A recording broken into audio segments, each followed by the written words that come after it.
Now we have just a few things to go through in the agenda, and I will try to be quick, so hopefully we can get done by the end of the hour.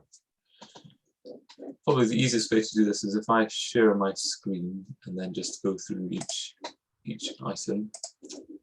So get the correct thing here. And the first one on the agenda in terms of summary of outcomes from the workshop, I have shared that in an email, so I don't know whether I need to go into detail about that. So I could take that as read, and you know, if people want to read the document, make comments on it, they can do. Because some of the next things, I guess, are related to that. Certainly, one of them is membership structure, and some thunder out there. So we've had lots of requests for new members, especially after the launch meeting, and it made me wonder whether we, well, actually, partly that, and also Ant-Icon. So the rain's getting very heavy. I'm going to just close the window a bit because it's quite distracting now.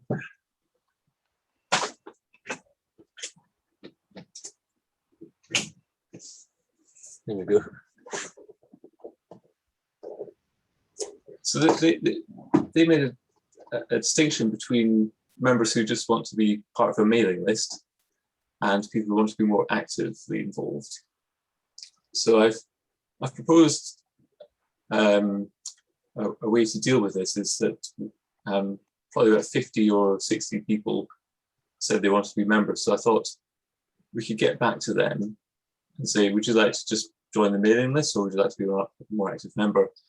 If they want to be a more active member, we can ask them just to write a little paragraph about why their work is relevant to ACTLIN now, and what they might be able to contribute. And then, you know, it's a little bit of engagement to, you know, it helps us get a picture of their interests as well. So it doesn't have to be too onerous. Just so we did have one person. Actually, before I go on, does that sound reasonable to you, everyone here? Yeah. So sounds reasonable to me, Tom. So one quick idea would be to maybe set up a Google form or something, so it might be streamlined a little bit more instead of people emailing you, or both of you, and it will be like a big, you know, chaos. So maybe just it could be an idea to set up a form and then send that form to everyone who has shown interest, and then they can. There's an option like, do you want to, you know, join a mailing list, or do you want to be an active member? If so, you know, write 200 words about what you do, or how you know, how you fit in. So then you can, you know, easily copy it to a Google Sheet and everyone can see it, and it's you know, it's there. So that might be easier for you. I'm just thinking in your in your interest. That's a great idea. So just have a link on one of the front pages of the website, and then people can just click on that and then go through the procedure.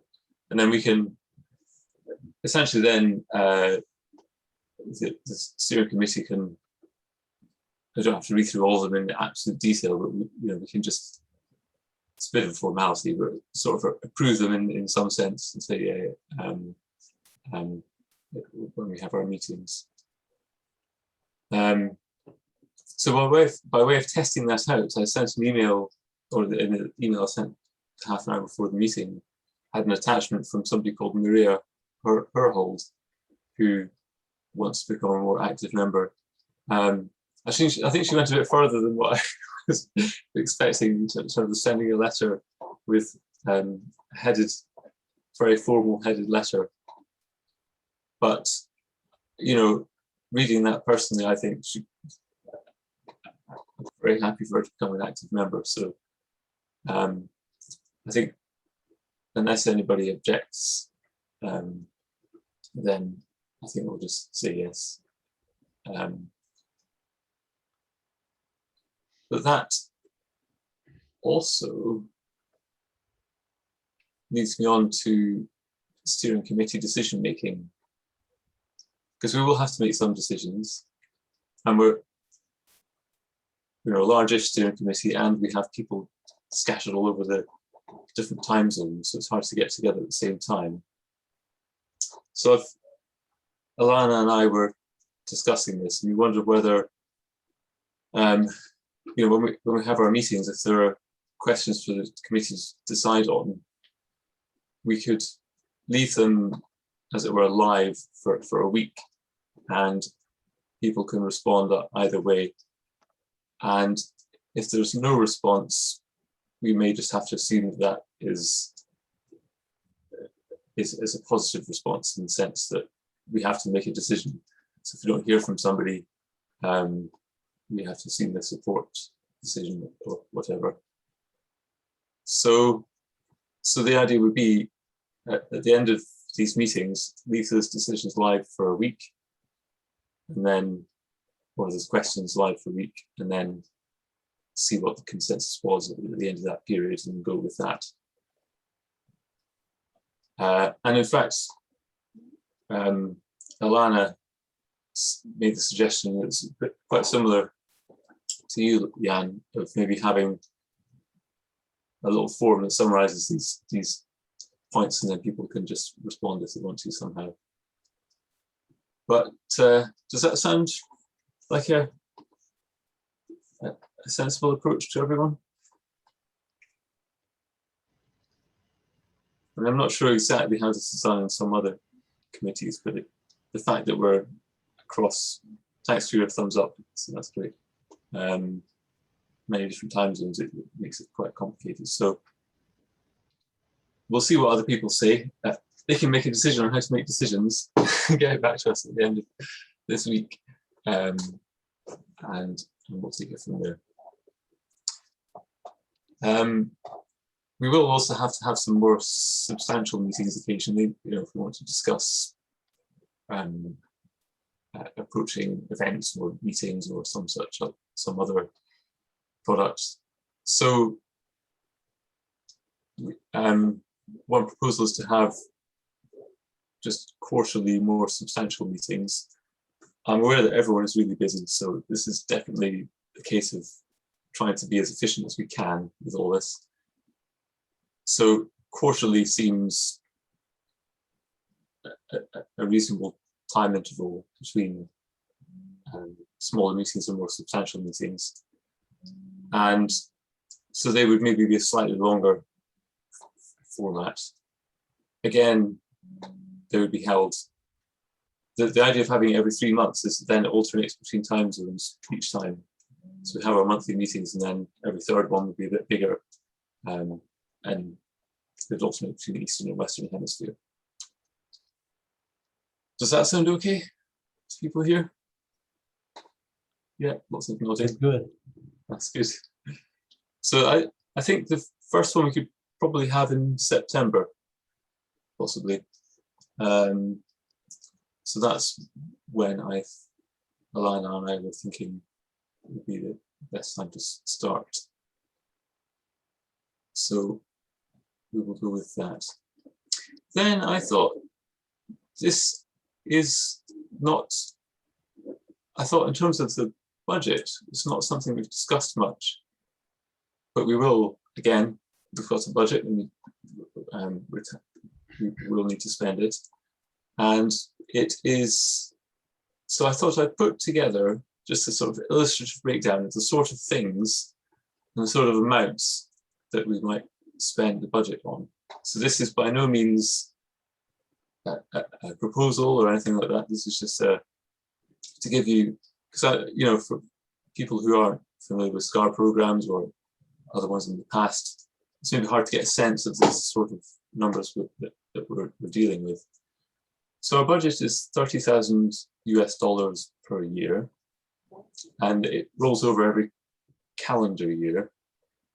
and it started on the 1st of January 2021. And so far we spent nothing with all these online meetings. But SCAR have a system by which every 2 years, they have a sort of 2-year period whereby they expect you to spend those 2 years of your budget. So if it's $30,000 a year, they're happy for you to roll over and carry it over from 1 year to the next. But then after 2 years, they would like people to spend their budget. I can't remember the exact technical reason for that, but there is a reason in terms of the contributions from SCAR members.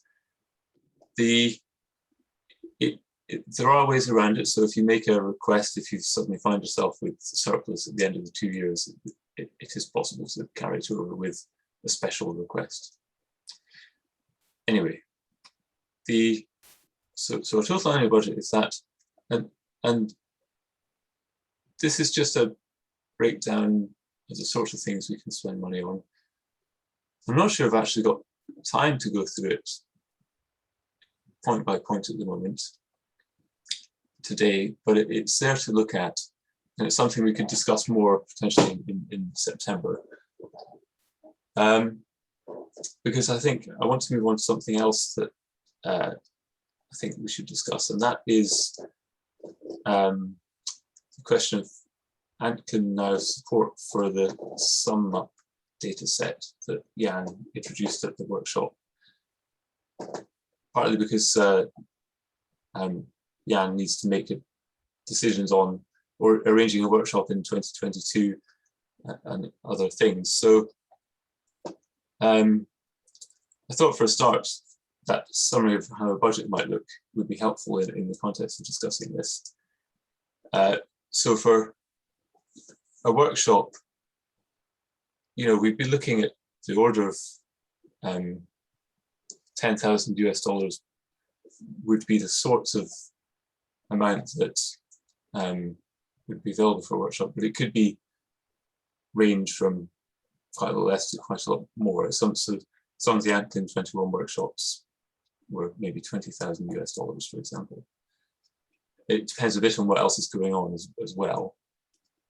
Okay, so that's that. Personally, I'm very supportive of supporting the Sum Up workshop and providing Antlin Now support.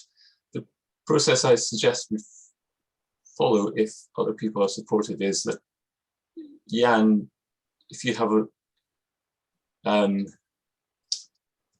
I guess get a sense of types of costs that you might require, and then the committee could try and decide what we might have available to help cover that.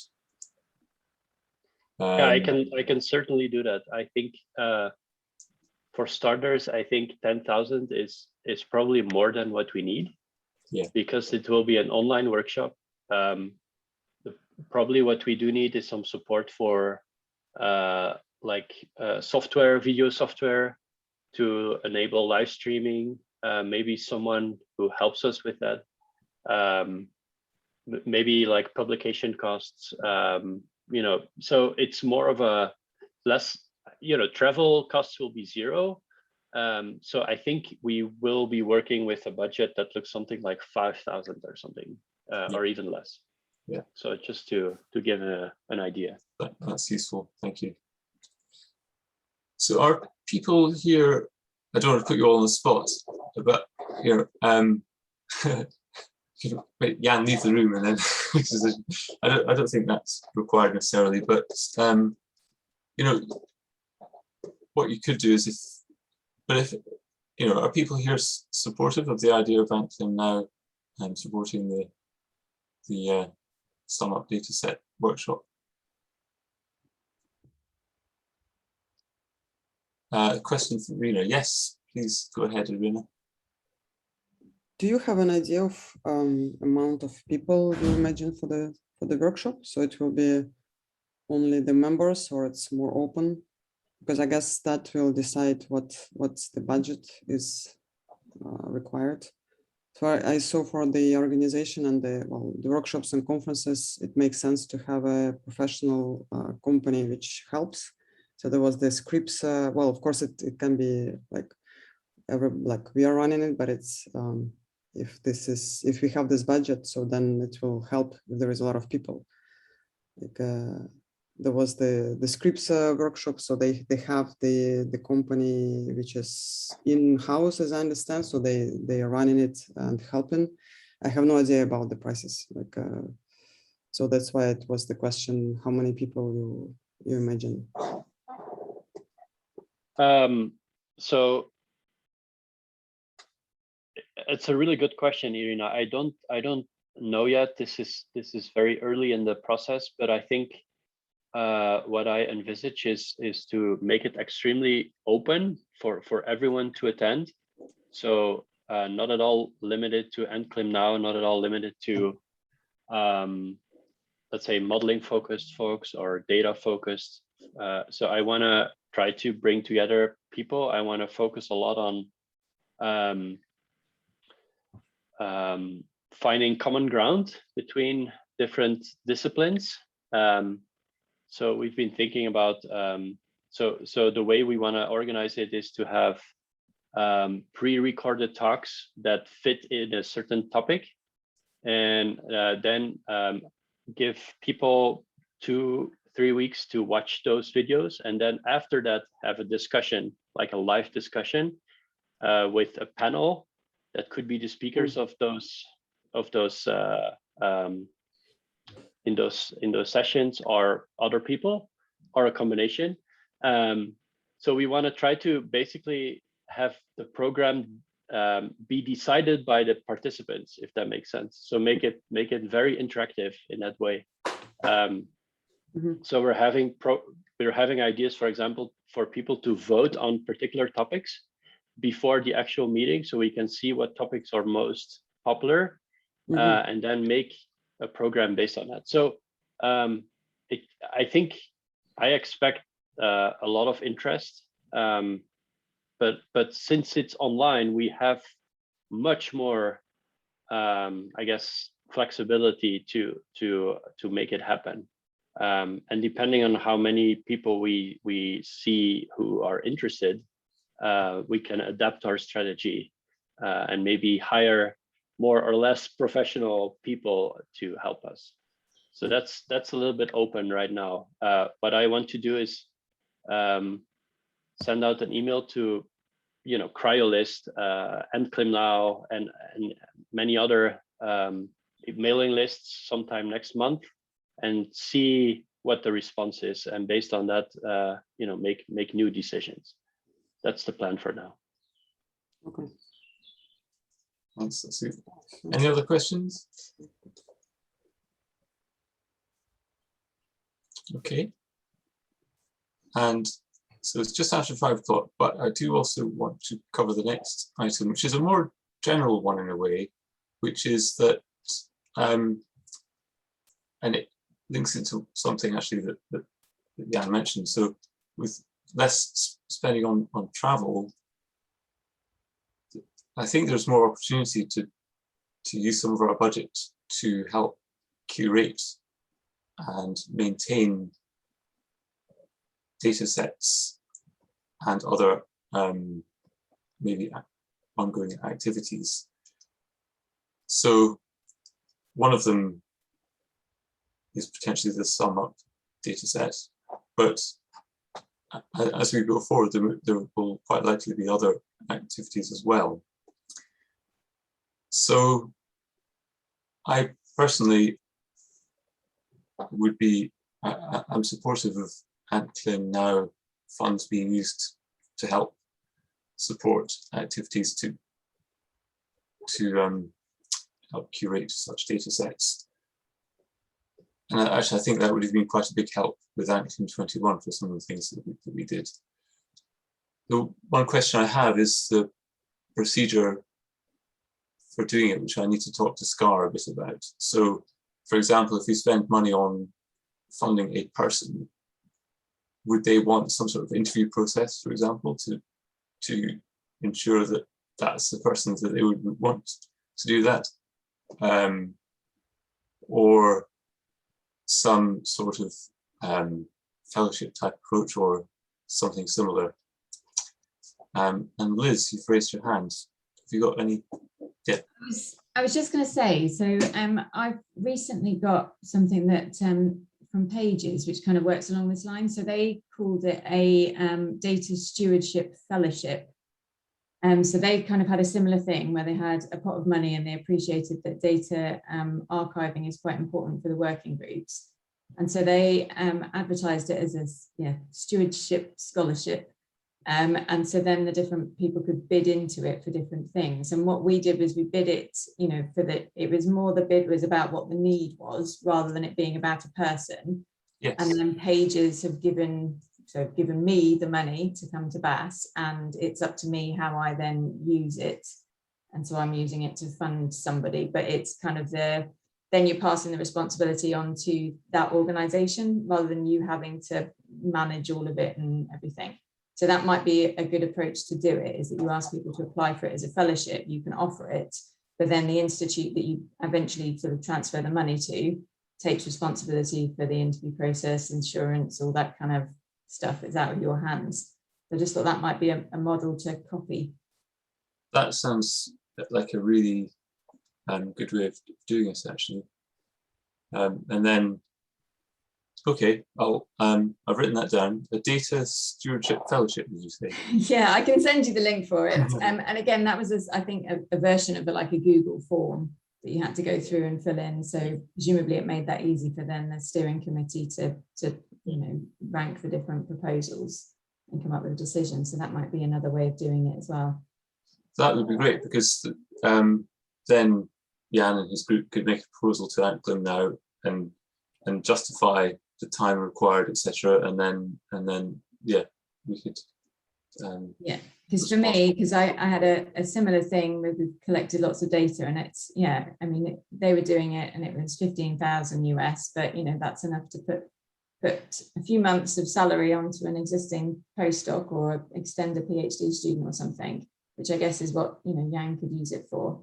Yes. And get quite a lot of work for a relatively small kind of proposal type effort. Yeah. Right, we have a raised hand from Irina. Yeah, just a quick question. Can I please give more details about the sum up data set? I think I missed the information. Oh, okay, yeah. Jan, if you want to. Yeah, so it's the sum up data set is a collection of all available or publicly available records of fern density, Okay.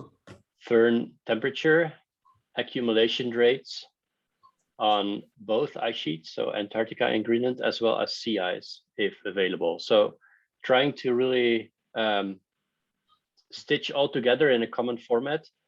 And this has been an ongoing project for the last 4 years. It's the first version has is published. Yeah, there we go. That's the link. Yeah, so in the agenda, I sent a little link to. Sorry, I scroll down all the way. So, but there's a lot of interest from the community, and there's a constant influx of people saying, "Hey, I have this new data set. Can you add it to SumUp?" Or there's an error in the latitude of this point, and so that's just where the stewardship comes from. It's like somebody has to do that. Yeah, it's taking responsibility to keep track of this and update and add data. That's kind of the general idea. Hope that clarifies, Irina. Yep, that's thanks. Yeah, we don't have time today, I think, but I will. Yeah, maybe we can discuss this later about the data sets from observations from the year color prediction and yeah. Absolutely.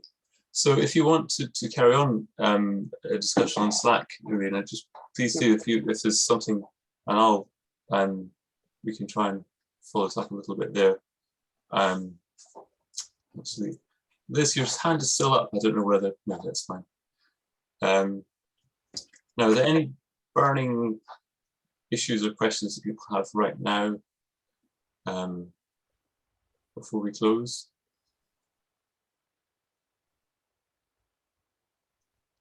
Okay, so I think what I'm going to do as part of the follow-up from this is, but in advance of our September meeting, it would be useful to start thinking about other activities and workshops, some of which we discussed during the workshop, to talk about and discuss there. So that can be a follow-up from this meeting. But apart from that, I will post this on Slack and we can continue discussions there if need be, including the EDU session proposal, which I haven't got time to talk about now, but we'll carry on there. Thanks everyone for your time. And thanks Waliur for giving a talk. That's excellent. And if I don't see you beforehand, well, we will have a meeting in August. So yeah, if I don't see you beforehand, we'll see you there. Thanks very much, everyone. Thank you. Thank you all. Bye. Bye-bye. Bye.